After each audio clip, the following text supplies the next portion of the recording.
Troisième type de relief, la plaine. La plaine est une région plate présentant peu de dénivellation.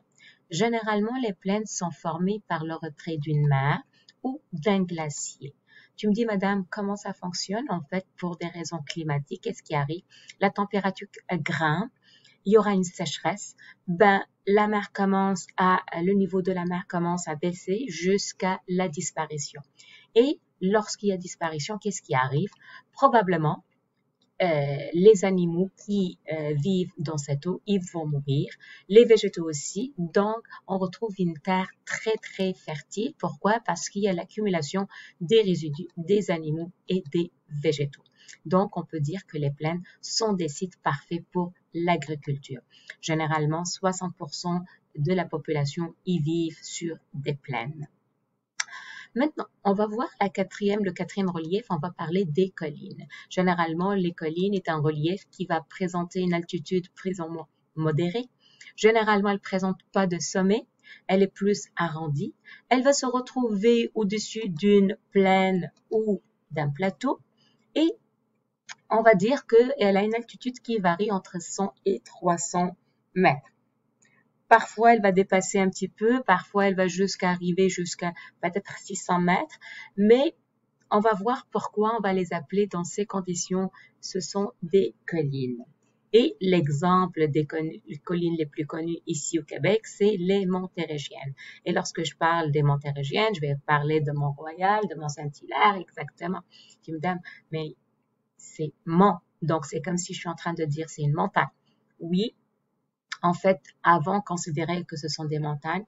Maintenant, ce n'est plus des montagnes, ce sont des collines.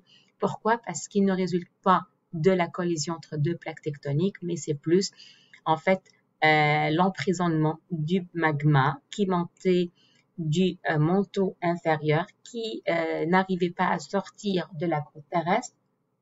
Et il était emprisonné. En plus, il y avait l'accumulation de plusieurs, avec l'érosion et tout ça, avec le vent et tout ça, il y avait beaucoup de sédiments qui se sont accumulés et ça donnait naissance à ce qu'on appelle maintenant les collines montérégiennes.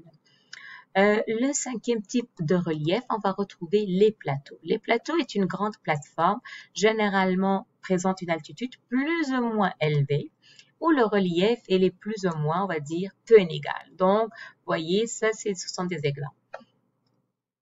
Donc, on peut dire que les boucliers est une partie très ancienne d'un plateau. Donc, il a l'apparence d'un plateau, mais la différence entre plateau et bouclier, c'est vraiment qu'il va être légèrement bombé. Pourquoi? En fait, un plateau, c'est récent, il vient juste de se former, alors que un bouclier, c'est très ancien, donc il y aura l'érosion, il y a le ruissellement de l'eau, donc il va commencer à l'affecter et ça donne cette allure qui est plus ou moins bombée. Maintenant, après avoir vu les différents types de relief, je vous demande de compléter cette activité pendant 2 minutes. Après ça, on va faire un retour et on va corriger cette activité ensemble.